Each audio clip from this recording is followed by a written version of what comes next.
The sweeping legislation was approved by the U.S. House after Democrats brushed aside months-long divisions and pushed their expansive social and environment bill through a sharply divided House on Friday, as President Joe Biden and his party moved closer to capitalizing on their control of government.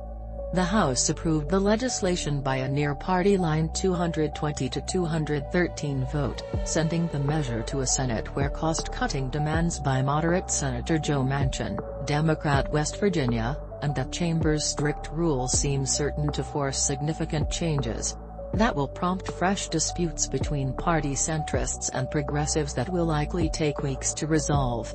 Even so, House passage marked a watershed for a measure remarkable for the breadth and depth of the changes it would make in federal policies.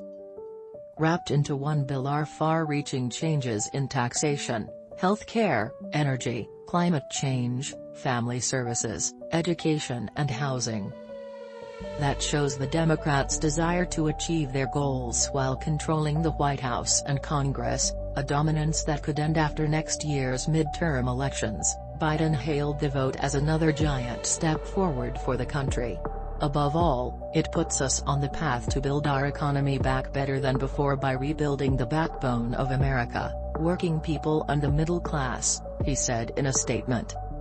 Democrats gathered in front of the chamber, many arm in arm, as the final roll call ticked down.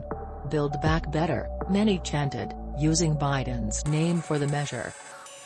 Their cheering grew louder as House Speaker Nancy Pelosi gavelled the vote to a close. Republicans had little to celebrate, but showed some feistiness. "Good luck in the Senate," taunted Representative Cammack of Florida.